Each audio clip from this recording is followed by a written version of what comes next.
Olá, muito boa tarde para você. Está no ar o Pauta Aberta desta quinta-feira, dia 30 de janeiro, e vamos agora com os destaques do jornal de hoje. Avião de passageiros e helicóptero militar se chocam no céu de Washington, a capital dos Estados Unidos. Um acidente aéreo que intriga especialistas. Isso porque instantes antes da tragédia, o helicóptero em contato com a torre afirmou saber da aproximação do avião que pousava no aeroporto Ronald Reagan. Comitê de Política Monetária do Banco Central, de acordo com todas as previsões do mercado e de especialistas, eleva a taxa básica de juros do país para 13,25%. Cresce o número de estudantes inscritos para cursos de licenciatura pelo SISU. Essa mudança foi confirmada depois do anúncio do programa Pé de Meia Licenciaturas pelo Ministério da Educação. Hoje vamos visitar Urubici, entre as serras no oeste de Santa Catarina, considerada um dos destinos mais acolhedores do mundo. E ainda, as incríveis imagens da bailarina francesa que decidiu dançar sobre a proa de um navio na Antártida. É claro, as imagens correram o mundo. Impressionante. Fique ligado com a gente, o Pauta Aberta desta quinta-feira começou.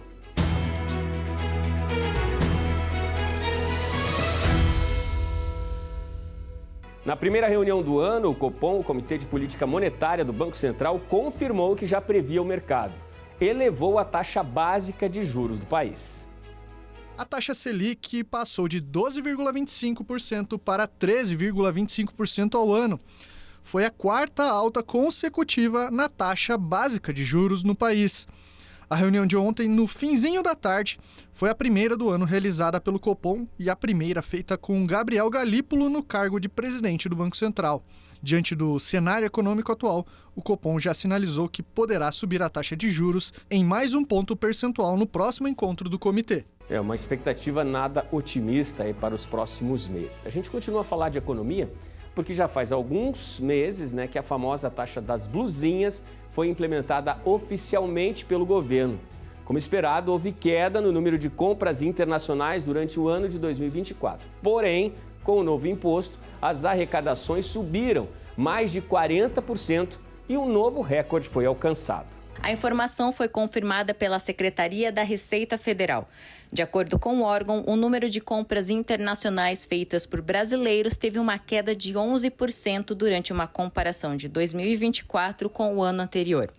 Em 2023, foram registradas 209,58 milhões de mercadorias, enquanto no ano passado o número caiu para 187,12 milhões.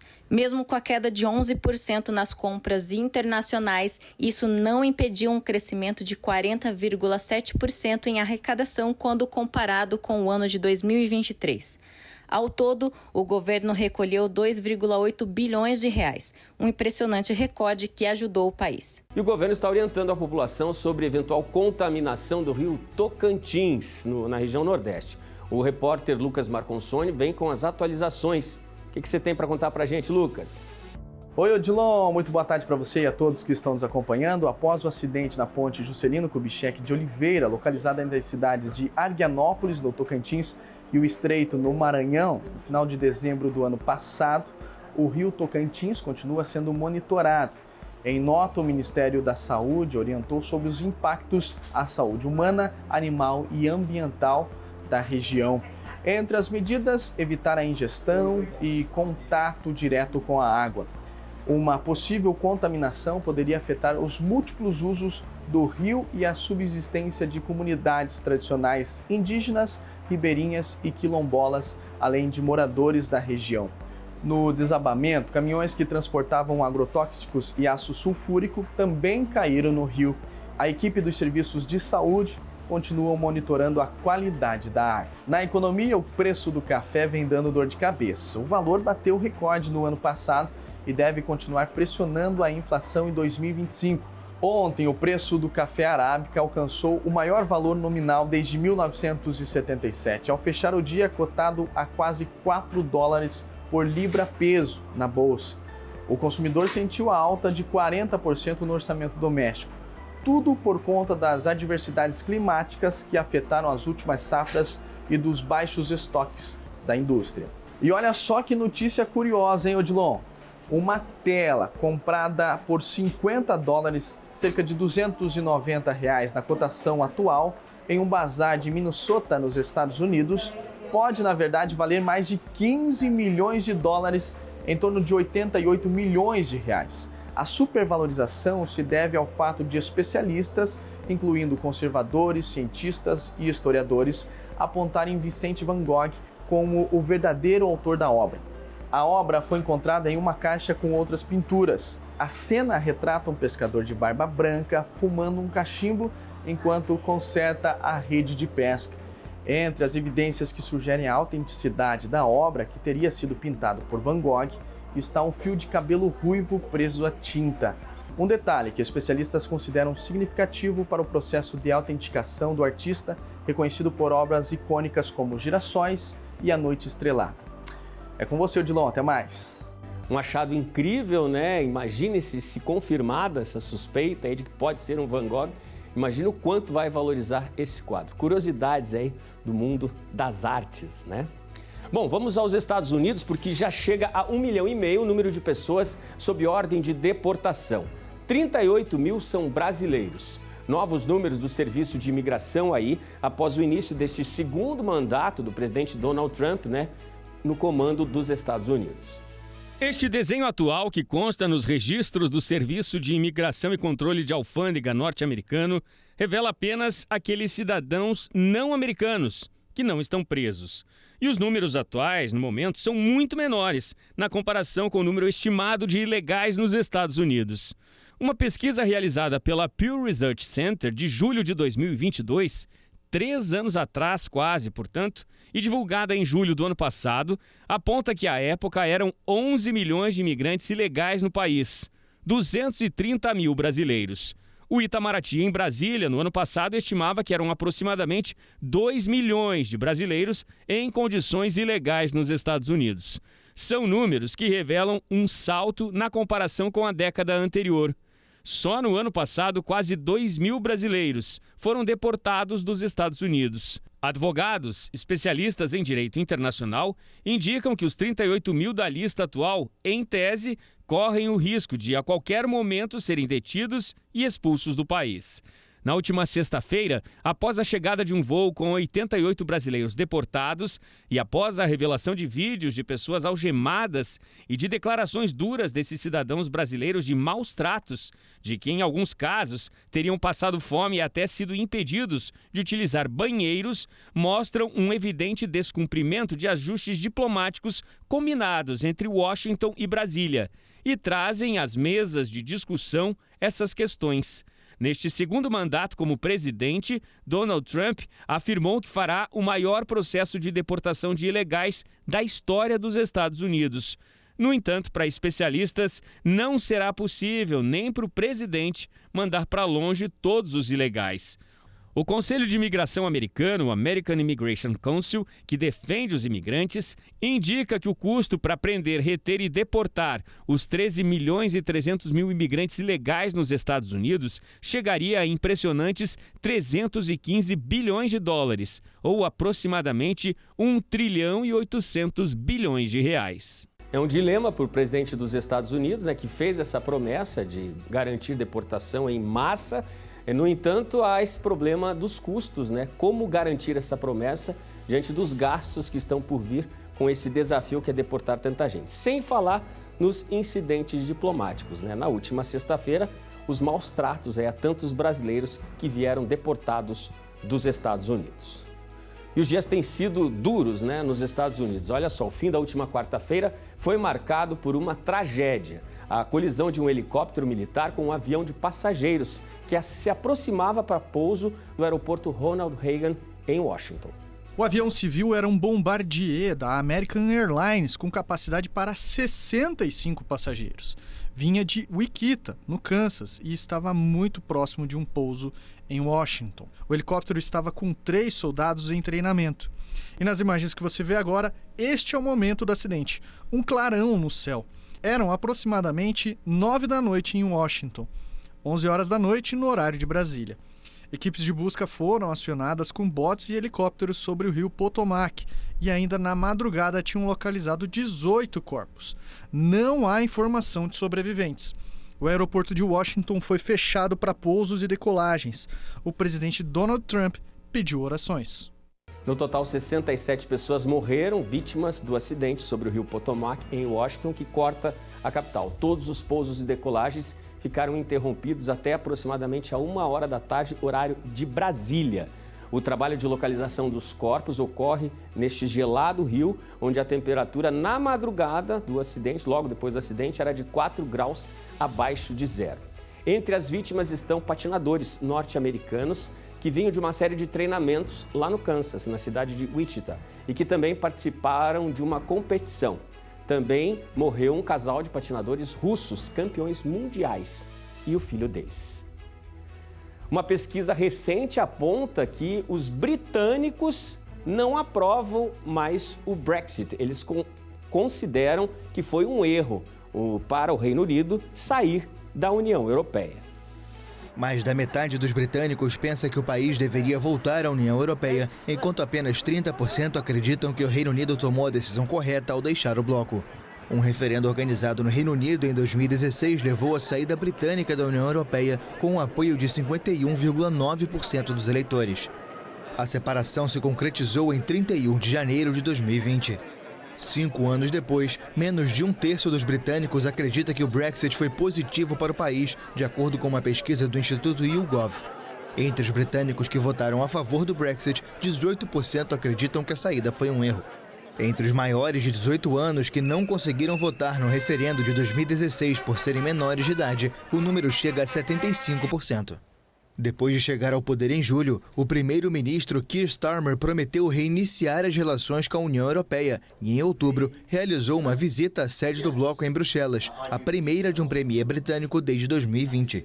Apesar disso, ele descartou o retorno do Reino Unido ao bloco europeu, apesar de ter votado pela permanência em 2016. Você vai ver no próximo bloco que está em Santa Catarina, uma das cidades mais acolhedoras do mundo.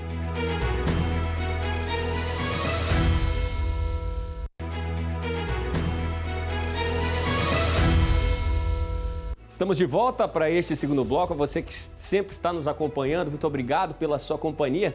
A gente segue nosso jornal com previsão do tempo.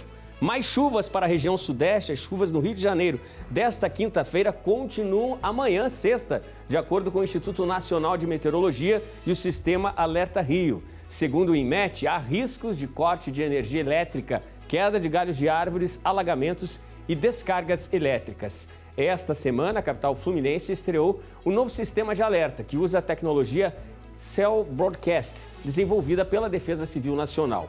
O sistema aciona um alarme nos aparelhos celulares dos cariocas e mostra um aviso sobre possibilidade de pancadas de chuva e sobre necessidade de evitar áreas sujeitas a alagamentos. Vamos ver o que está previsto, então, para os próximos dias. Para os próximos dias, a configuração de um novo episódio da Zona de Convergência do Atlântico Sul vai provocar volumes expressivos de chuva, principalmente na região sudeste. Os acumulados previstos entre os dias 30 de janeiro e 2 de fevereiro podem superar os 300 milímetros no sul de Minas Gerais. Em São Paulo, Estado Mineiro e interior do Rio de Janeiro, acumulados variando de 200 a 300 milímetros, enquanto boa parte do estado paulista e do centro-oeste mineiro, volumes de até 200 milímetros, podendo atingir lavouras de café. Aumentou o número de estudantes inscritos para os cursos de licenciatura pelo SISU, o Sistema de Seleção Unificada, em 2025. No total, foram 43.840 inscrições com notas iguais ou acima de 650 para cursos presenciais de licenciatura. 54% a mais do que as 28.407 inscrições aos mesmos perfis de cursos no SISU do ano passado, de acordo com números divulgados pelo MEC, o Ministério da Educação. E isso apenas através do Enem. A procura foi 23% maior para cursos de formação de professores. Para licenciaturas presenciais, no total o SISU registrou 1.101.211 inscrições, muito mais do que as 892 mil do ano passado. Individualmente, foram mais de 310 mil interessados em diferentes modalidades de cotas, quase 20 mil com alto desempenho. É um crescimento na procura que coincide com o anúncio da criação do programa Pé de Meia Licenciaturas. É um programa que oferece bolsas mensais de R$ 1.050, dos quais R$ 700 estarão disponíveis para saque. O restante, R$ 350, será depositado como uma poupança na conta do estudante e poderá ser sacado após a formatura, com um detalhe: o recém-formado terá de atuar por até 5 anos na rede pública de ensino. Há uma estimativa do governo de que os estudantes acumulem aproximadamente R$ 48.300 após 4 anos na universidade. Vamos falar agora sobre empreendedorismo e sobre doces. A confeiteira Charlene, de Juiz de Fora, Minas Gerais, compartilha a jornada dela como microempreendedora individual. Destaca o crescimento do setor de panificação no estado. Com dedicação e cursos, ela encanta os clientes com os doces caramelizados que prepara, enquanto iniciativas como a Central de Padarias fortalecem pequenos negócios na região. Charlene é confeiteira e se tornou microempreendedora individual em setembro de 2024. A ideia de ser MEI surgiu diante da dificuldade para trabalhar fora de casa. Eu fui me profissionalizar para fazer aquilo que eu amo, já que eu não tinha como trabalhar mais de carteira assinada. Então agora eu concilio o tempo com as crianças de ser mãe e ser empreendedora. A escolha pelos doces caramelizados foi feita a partir de cursos e de especializações. Eu fui em busca de me profissionalizar para que eu conseguisse fazer doces na medida certa e que através dos meus doces, meus clientes ficassem encantados. A cadeia de pequenos negócios no segmento de padarias e confeitarias tem crescido em Minas Gerais, gerando renda e emprego.